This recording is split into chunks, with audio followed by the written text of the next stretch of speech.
네, 정말 요란하고 일도 많았던 25년이 이제 저물어가고 있습니다.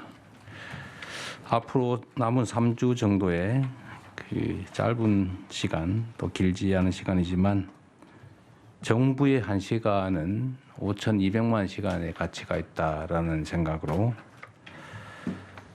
다시 한번 신발끈을 매주시기 바랍니다.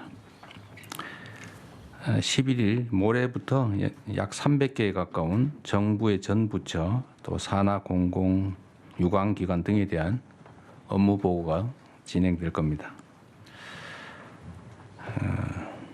이 업무 보고를 통해서 민생 경제 회복 또 국가 정상화에 속도를 내고 대한민국 대전환을 한 걸음이라도 더 앞당겨야 되겠습니다.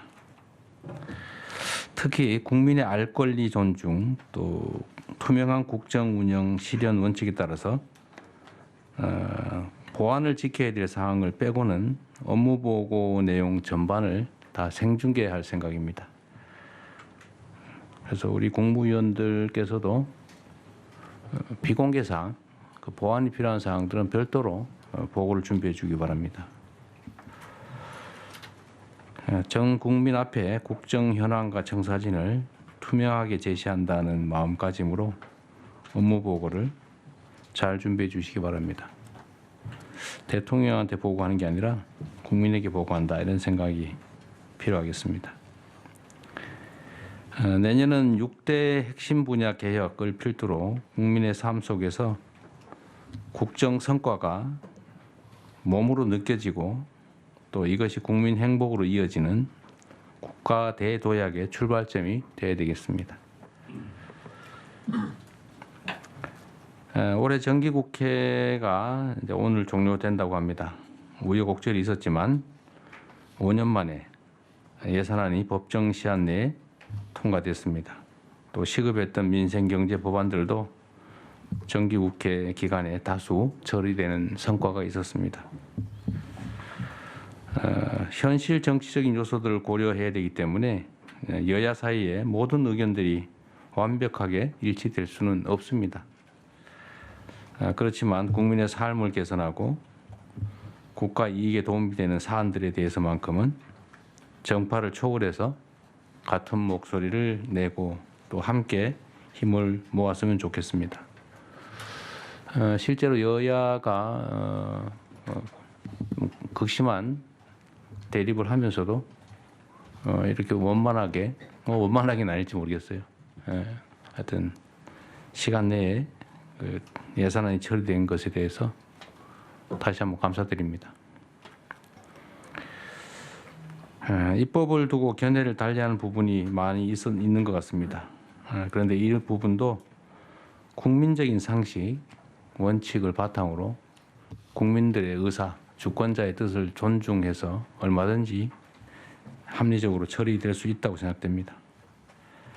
국민의 행복과 국가 대도약을 향한 길에 국회와 정부 모두는 동반자입니다. 그리고 언제나 잊지 말아야 될 것은 이 나라는 소수 권력자들의 것이 아니라 국민의 것이라는 사실입니다. 이해관계가 충돌하고 또 국민을 위한 정책 또는 입법 과정에 약간의 갈등과 부딪힘이 있더라도 국민의 뜻에 따라서 필요한 일들은 해나가야 되겠습니다. 원래 변화 개혁이라고 하는 것은 변화에 따라서 이익을 보는 쪽, 또 변화에 따라서 손해를 보는 쪽이 있기 마련입니다. 그 손해와 이익이 정당한지 아닌지는 차치하고 현실이 그렇다는 겁니다. 그래서 저항이 없는 또는 갈등이 없는 변화는 변화가 아닙니다. 당연히 잃는 쪽은 잃기 싫어하고 부당한 것을 개선하려는 쪽은 욕구가 있기 마련인데 이 두 가지가 일치할 수 있겠습니까? 그래서 개혁이란 본래의 뜻이 가죽을 벗긴다라는 거라고 합니다. 아프다는 거죠. 탈피를 하기 위해서도 아프지 않습니까?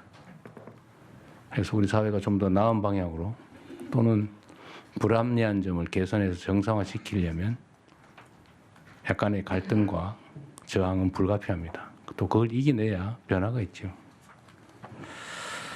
그게 저는 개혁이라고 생각합니다. 그런 걸 하지 않으면 대체 뭘 할 수 있겠습니까?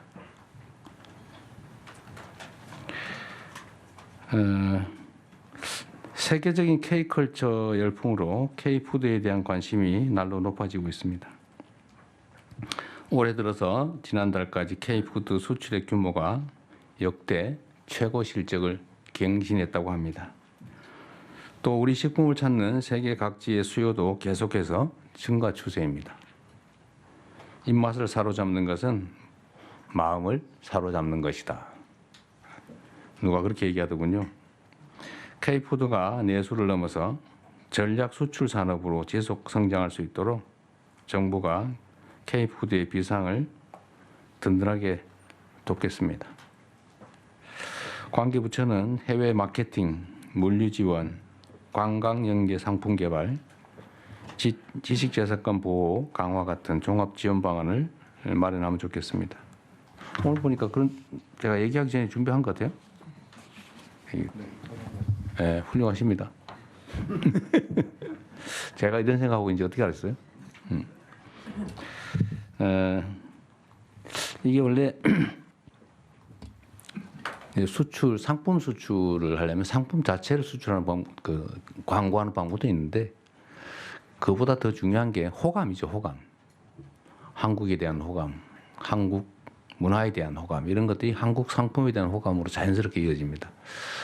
최근에 한국 문화에 대한 호감도가 수출 증대로, 상품 수출 증대로 이어지고 있죠. 앞으로 서비스 수출도 마찬가지겠죠. 한국 문화에 대한 선호도를 높이는 것, 또 한국을 알리는 것, 이게 매우 중요하다고 생각됩니다. 문화체육부 장관이 가장 중요한 수출의 천병이다 이렇게 생각해 주셔야죠. 네, 이상입니다.